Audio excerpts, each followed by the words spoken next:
Welcome to the Caribbean Cricket Podcast, your one-stop shop for all things West Indies cricket. By the fans, for the fans.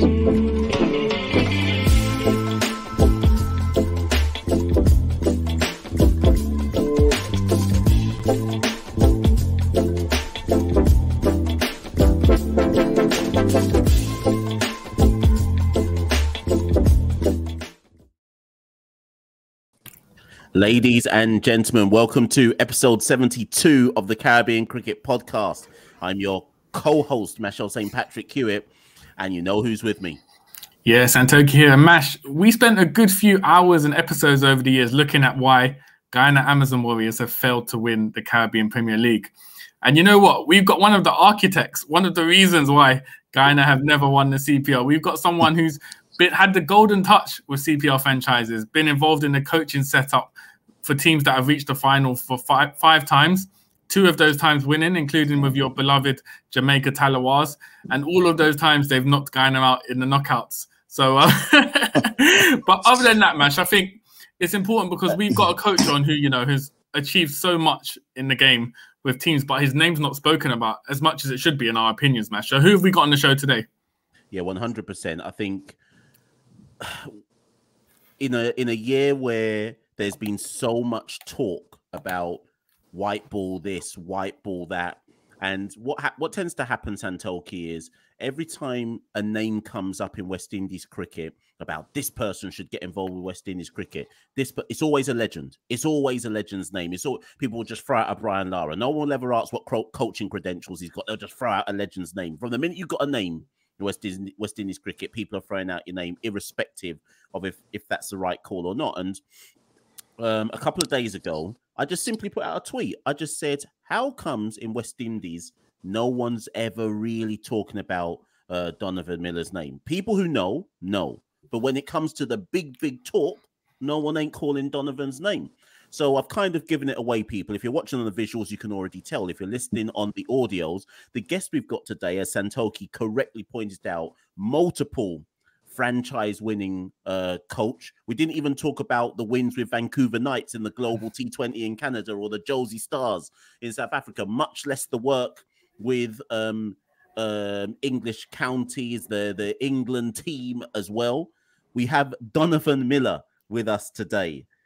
Mr. Miller, how you doing? I'm very fine, thanks. And thanks for all the kind words. And most importantly, thanks for having me on your show. It's something I always want to do for a long time. But I haven't got I didn't get the opportunity, but now I'm glad I'm finally here to have a chat with you guys. Definitely. We're glad to have you on, Donovan. So let's get started, I guess, for our viewers, our audience. I guess let's ask the question we ask all our guests. Who is Donovan Miller? Now, obviously, you grew up in Jamaica and moved to the UK as a teenager. If you could kind of summarize your journey into getting into cricket and then more specifically coaching. Yeah, look, cricket is the only thing I ever done since I was a kid, and the only job I ever do is the only thing I ever know. So yeah, I was born and raised in Jamaica. Played for Melbourne Cricket Club, and obviously was at Melbourne Cricket Club for a while. Back in those days, I don't know if it's the same. There wasn't a lot of, I would say, opportunities. So I'm this young kid who always dream really, really big and think ahead. So I decided that I'm going to move to the UK and live with my granddad, who was living in West London near Lord's Cricket Club. Yeah, so I moved to England and just from there just been playing club cricket. I remember the first time when I arrived in the UK, I asked my granddad to take me to Lord's, and I turned up at Lord's, and I think there was Angus Fraser and someone else, and I said to them, I want to play county cricket. And they kind of explained to me the protocol and how it works and the stuff what I have to go through to get there, and it'd take me 7 to 8 years to qualify. And they point me out to like one of the best clubs in Middlesex, and that's where the journey starts, really. When you say which club, actually, we should say which club in it's Ealing Cricket Club. That's the first club I played cricket for in England. At that time, I was very passionate about the game. Really excited about it, and I was an overseas player that year. So I played in the club second team. for the warm-up games, and then I think I did so well that they have an overseas professional South Africa, and they swapped the spaces with him. So he plays in the twos, and I go play in the first team that year. So yeah, I did okay, I think, in terms, yeah. And from there on, I was always looking to find more people from my heritage. I would say more from the Afro-Caribbean community. So I met a few guys playing. Frank Griffiths, he just retired playing first class cricket at that point, and Tony Jersey, who was a part of academy setups, and they take me to another club in North London, which was Winchmore Hill Cricket Club. Yeah. And I played a lot of club cricket there, and then that's where I didn't have anything. What I can say as a kid, I'm always good at leading and stuff like that. And Tony Joseph asked if I want to do a coaching course, and I was like, what's wrong with this guy? Mate, look, I'm like 19, 20. Why am I going to be a coach? So that's how it's all started. And I did take up the offer, and I've done a level 2. I remember when I done a level 2, that was like, early 2000s. I think it was like 2001, 2003, around that period. I do a level 2 certificate, and then I started doing some stuff at the cricket club and some other stuff in the community, which I've been paid to do, and some voluntary stuff. And I really kind of get fall in love with it, because the response I get from like people who were my age that time, it kind of spurred me, and I said, wow, I could do this. And yeah, and that's how I started coaching. When it's already fascinating. 2 things I want to ask you to break down here. When you were playing club cricket in the UK, and obviously I think you were playing some seconds as well for some of the county sides. Yeah. Were you going back to Jamaica in the summer and playing cricket as well? So were you, or was it always your focus was I'm going to play? Like, was there ever like a dream of yours to be like, right, let me go back and try get into like Jamaica trials and try see if I can make the national team, this, that, and the other? Did it ever go that far? So before I left, there was a story which I haven't shared much. So before I left Jamaica, there was talks of me getting in the under-19 team, and then we were playing a club game at my club, Melbourne Cricket Club, and I have back it. I could talk this story.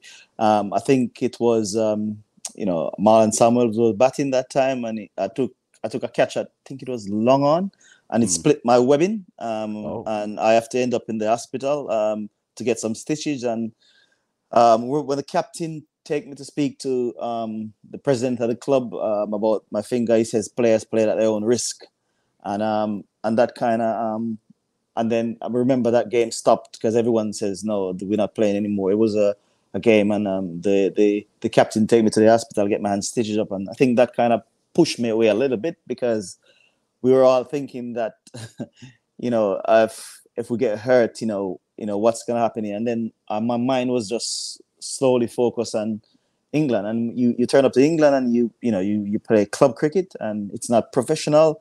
And every Saturday, someone will give you a brown envelope with some money at the back, even though they're not allowed to pay you, or something like that. So you never used to get that in the Caribbean. So that, and stuff like that was really, very, very good to me. So I just decided that, I never have my mind set back at going back to the Caribbean. It was something that was really hard to kind of, to do. So then that takes me to the second question then. When you start collecting your coaching, and I guess this is a bit of a weird question, because I'm going to ask you to kind of look back to look forward to the present, right? You start collecting your coaching certificates, your level 2, your level 3, etc., etc. Now, the reason I'm asking you about this is Cricket West Indies have recently rolled out, the pandemic notwithstanding, rolled out like a coach education program to try and upskill the coaches back home. Yeah. This would suggest that you were a lot, how do I phrase this? You would have been well ahead of the pack. Do you get what I'm saying? You got your badges a long time. I've done my level 3 in 2007. Right, exactly. So, yes, I've done my level 3 2007. It's a long time ago. And before I could, it's changed now a little bit. in England in terms of qualification. But before you can go onto your level 4, you would have to have a loads of experience in my time in like coaching at the elite level and coaching international players before you can apply to get on the level 4. And I applied in 2014-15 when I was with Essex. When Chris Silva would just take over as head coach, and he asked me to kind of support him with the pros. You know, me and him both were looking after the academy at Essex, and he asked me to help him with the pros.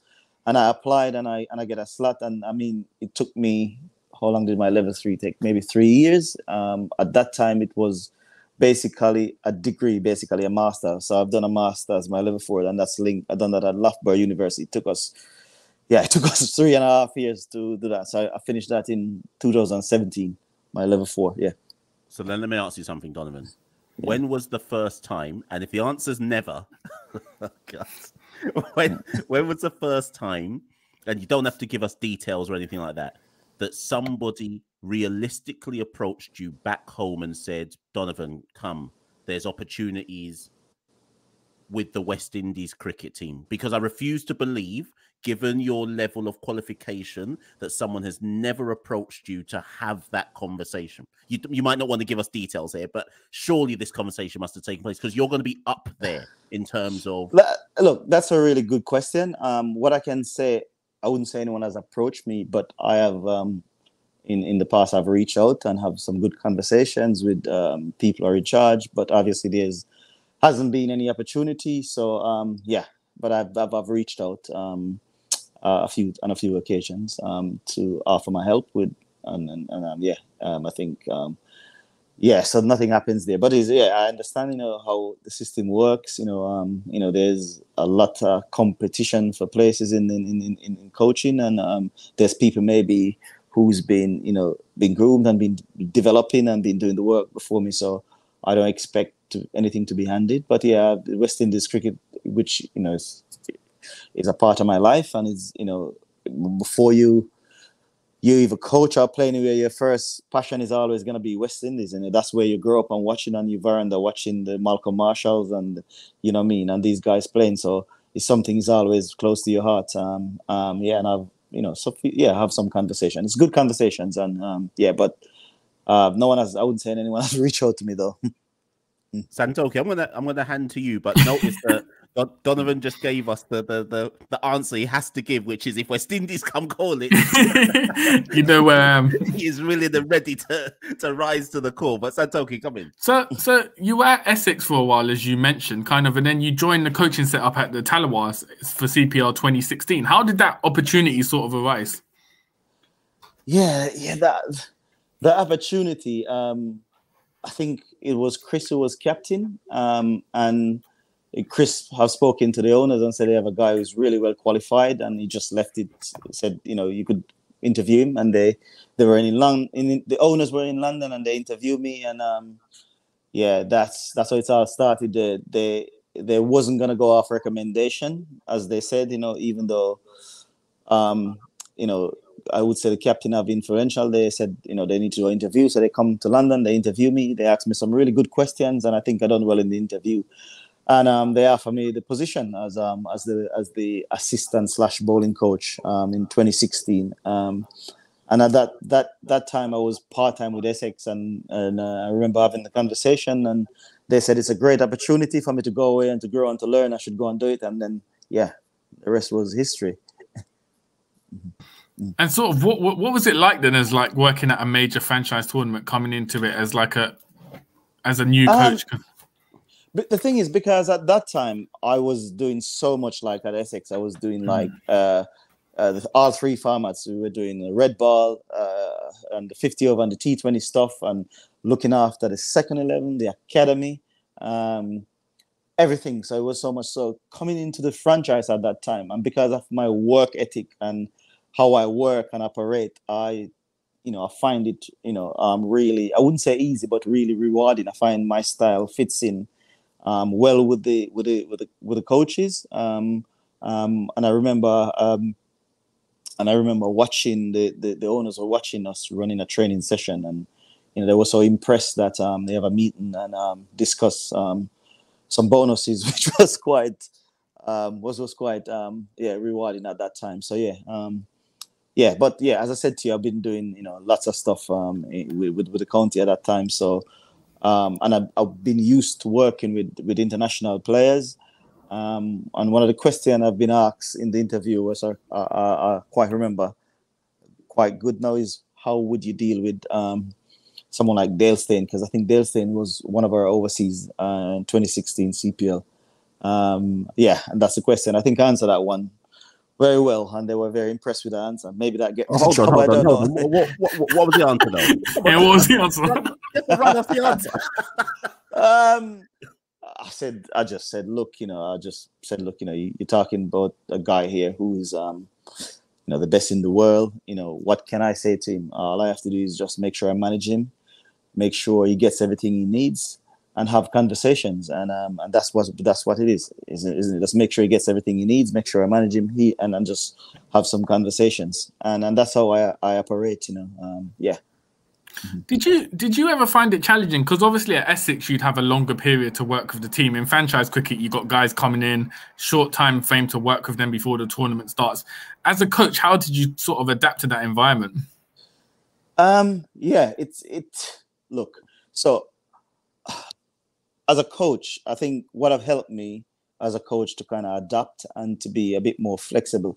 I've coached all ability, from visual impaired to to special needs, right up. I try and get experience in everything when I was on my journey. A lot of park cricket, tape ball stuff where you have only a little space to work in with 30, 40 people. Some people who never pick up a bat before. So those skills I've learned many years ago in my journey has kind of helped me to deal with different culture, different environment, different people.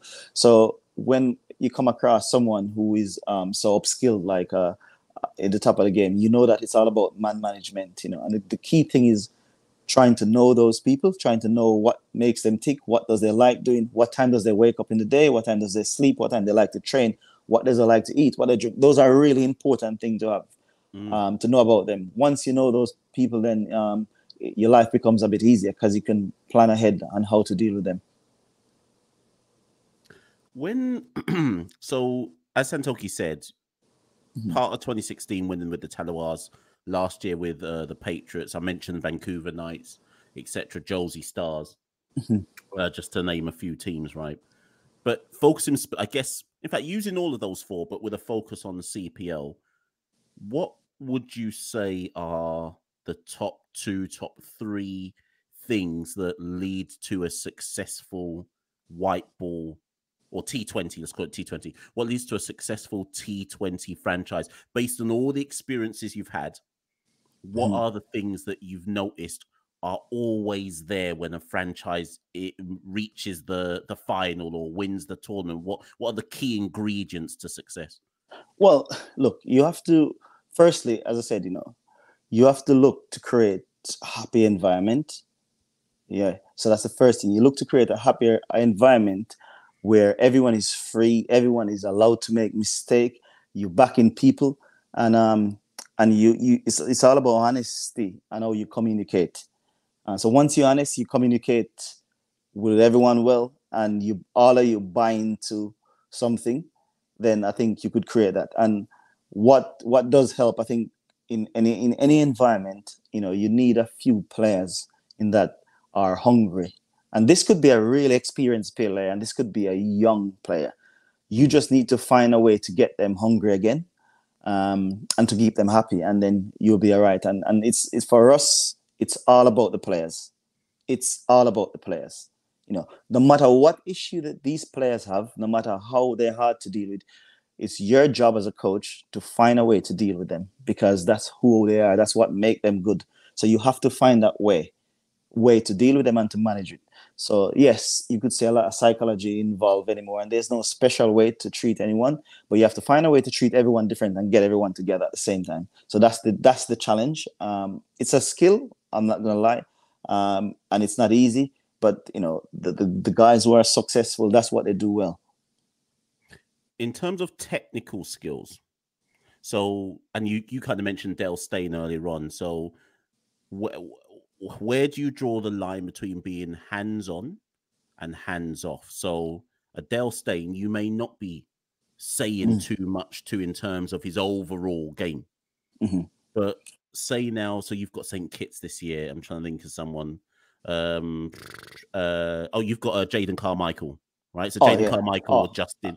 Jaden Carmichael was just in the 60, and to be honest, Donovan, I thought he handled himself really well. And it's an unbelievable kid. But he's a young boy trying to work out his game and grow in the game. Now, someone like a Jaden Carmichael, you might have to be a bit more hands-on with. But how do you draw the line between too little input, too much input? What do you get what I'm trying to say here?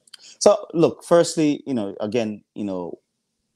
someone like him, you look at his strengths. Okay, so at the moment, his strength is he can bowl good area. He doesn't spin the ball as much. So obviously, we would love him to spin the ball a bit more, but in a short tournament like this, you don't want to focus too much on that. So you concentrate a lot on his strength, what he does well. Okay, and then you might work out some, instead of go technical, you might work out some tactical stuff. Maybe get him ball a little bit straighter, not too full. Don't flight the ball. Can he bowl a Yorker to close his over out? Can he go around the wicket? And how does he bowl an arm ball? Where does he land it? These little tactical stuff, and just help him to educate himself that way and give him confidence. Okay, and speaking about him, he plays in one of the games and he get hit for 4 sixes, and then the follow-up game, he took 2 for 6. So it just show you, as you talk about, the character of that young people, and you could find those type of people very, very easy. You can see that yes, there's something about him, and once we give him confidence and stuff like that, I think he will be a good little cricketer. However, going back to your original question in terms of technical stuff, again, you might spot one or a few things that needed that he needs to improve if he's not playing. And yes, you could touch on it and work on it for a little bit, but it's very, very, you have to be really careful that the player understand what he's doing. There's clarity around it before you impose those things, and it has to be understanding.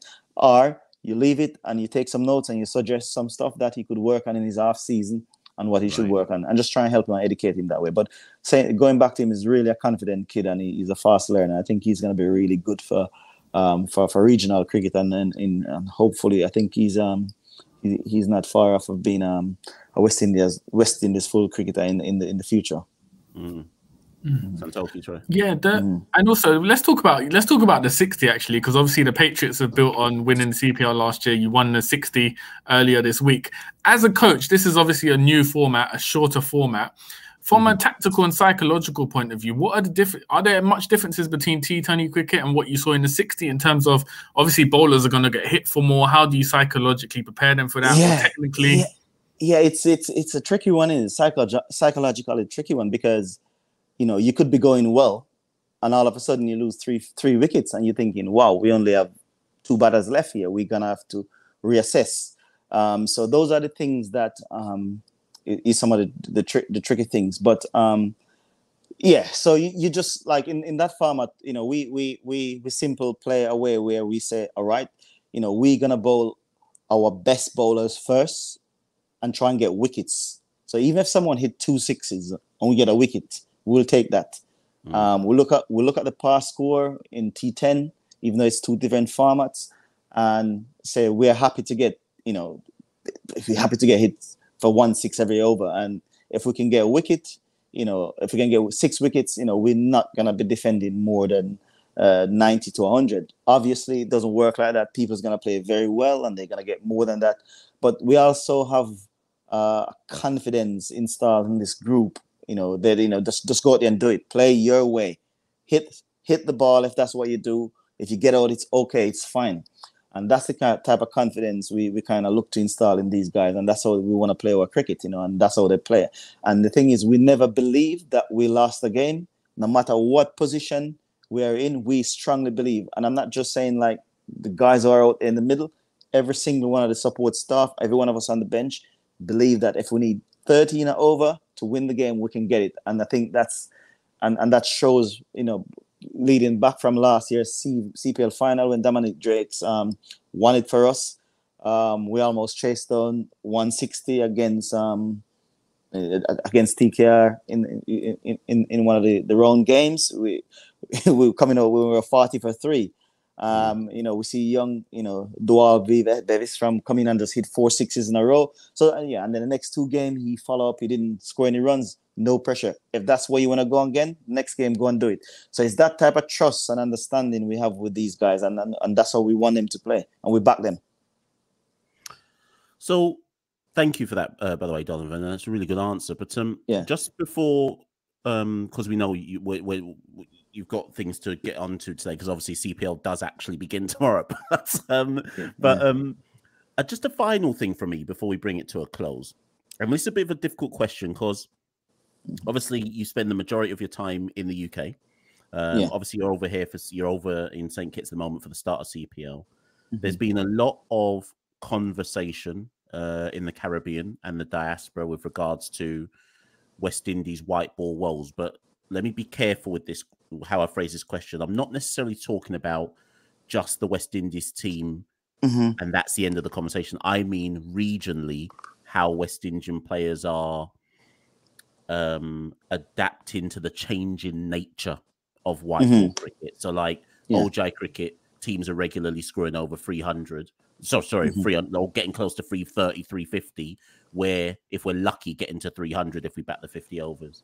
In T20s, we've lost a series of great players in the game. Gale, Bravo, Pollard, Narayan Russell, question marks, etc. But a lot of the established players have now moved on past West Indies, and we're trying to create a new generation of T20 white ball cricketers. I guess from an outsider's perspective, and then I'm asking you here, from an outsider's perspective looking in, if it's possible, where do you feel we could make beneficial changes for these players? I don't know if I've even worded that question well, but I'm just intrigued that what you see as a coach with an outside.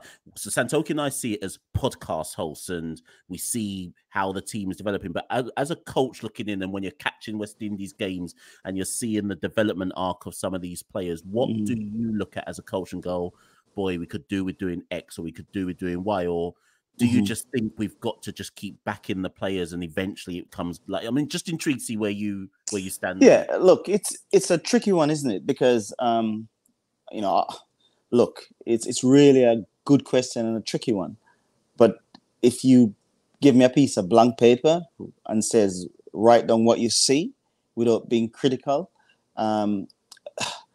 it's well documented that rotating of strike is been a problem for a very long time in cricket here in the Caribbean. How do we get that better? I've seen the current coaches, and I've seen some stuff that they've done a lot of work in doing that. I'm not quite sure if players are going away and working on their own game either. I don't know. Those are some of the questions I would ask. I've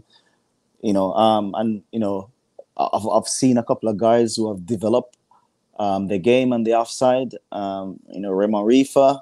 Raymond Rifa is one of them who, who's used to be leg side dominant. Now he hits the ball lovely on the offside. I've seen some young players now starting to reverse sweep and stuff like that. But I think if we could develop our game against spin, because we have the power, I think, I shouldn't say develop, I said continue to develop our game against spin. I think that's, we could start seeing, bigger scores in both formats, in the 50 over and the T20 game. Are there, I know you're with St. Kitts, obviously, but are there any players, we mentioned Jaden Carmichael earlier on, but are there any players within the region, look past the established ones, where you're saying, look out for that player? They could do something. They've got some serious talent there that you think might be untapped potential.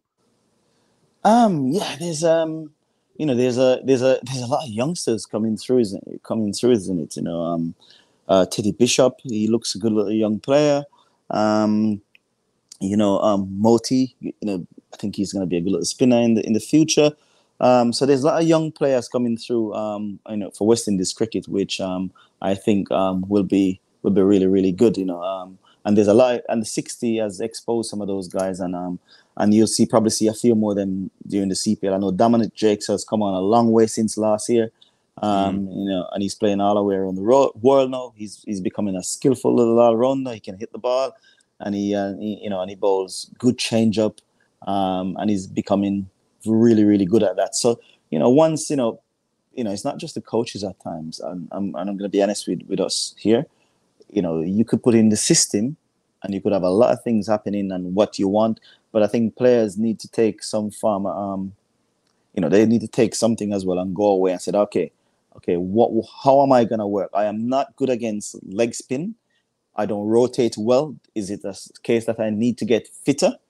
Is it a case that I need to go away, maybe invest in myself, maybe go to India, to Sri Lanka, maybe, go to England and play some club cricket where the ball nip about if I'm not good against when the ball is swinging, whatever it takes, and work on their game.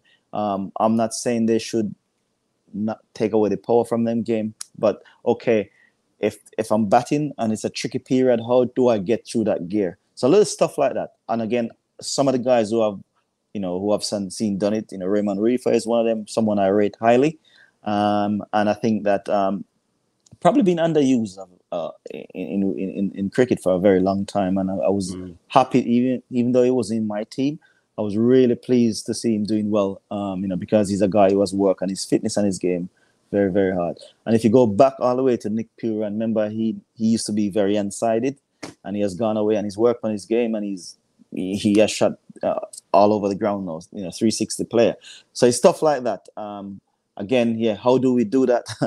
I don't know, because I never have those conversations with the people who are in charge. But I think that's something that needed to be addressed and get done. And the conversations need to start taking place with those players if they haven't been taken. Instead of giving them it to do, they need to take the onus and go away and work on their game. Because remember, they're professionals too, and that's their living. Some very pertinent words there, Santel. Yeah. Yes. Speaking of conversations, Donovan, you might need to speak to Evan Lewis and ask him when's he going to come back for the West Indies. It's a good play, isn't it? Yeah, I feel we've only touched the surface here, Mash. We're going to definitely have to get a part 2 to kind of deep dive into a lot of topics. But Mash, as we wrap up, it's only right you ask Donovan the big question, which we give to all our guests on the Caribbean Cricket Podcast. Yes, of course. Good point, Santolki. So, Donovan, before we let you go, just 3 questions that we're going to ask you that you must answer. Every guest answers them when they come on the show. First things first, what is the best ground in the... start with the Caribbean. What's the best ground to watch cricket at in the Caribbean? Wow, that's a good one. And you're not allowed to say Jamaica. You're not allowed to say I can't Savannah. be biased. It has to be Kensington Oval, Barbados. How come? You have to say why. It's just there's just something about the ground. I don't know if it's the historic thing about it, but there's something about it. It's beautiful ground, and it's always buzzing. And probably where West Indies get the most support at the moment. I think. Could be wrong, but that's fine. The best ground outside of the West Indies that you've either watched cricket at or played cricket at? Lords. Why? Just home of cricket?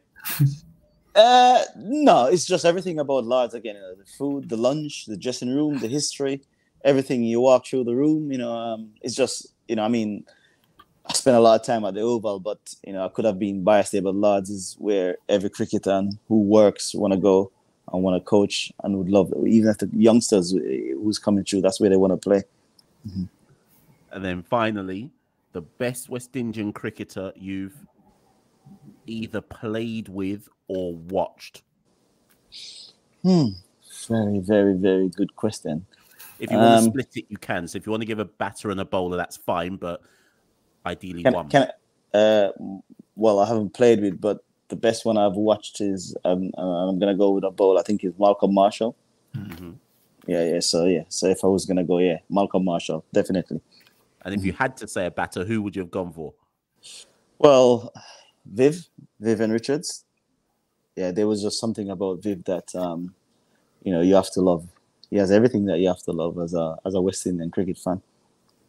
Well, you better hope Chris Gale don't hear this, I was going to say Marlon. No, I'm very honest. So Chris will take that as well. Yeah, obviously, yeah. Listen, Donovan. As Santoki said, we know that you only had a short period of time that you could spare with us today. You've just had practice with St. Kitts. Obviously, you've got more things going on with the team later today as well. But I just want to thank you for coming on the podcast and spending some time with us. We definitely have to do another deep dive on this if you can spare some time, possibly when the tournament is over. We wish you well. Thank you very much. For CPL, but you need to understand that I want the Talawars to win. Santoki wants Amazon Warriors to win. So I don't know what you're planning to do, but just know that that's what we need to see happen. It's gonna be a good CPL. I think all the teams are evenly priced. There's some really good players here, and the team that execute their skills the best will probably go all the way. More consistent, execute their skills the best, more consistently, probably go all the way, and we hope to be that team. So you never know. Well, ladies and gentlemen, that's been another episode of the Caribbean Cricket Podcast. As ever, do like, review, rate, share, subscribe, all of that jazz. But for now, that's thank you and good night. We rule the cricket world. Now the rules seems coming. Welcome to the Caribbean Cricket Podcast, your one-stop shop for all things West Indies cricket. By the fans, for the fans.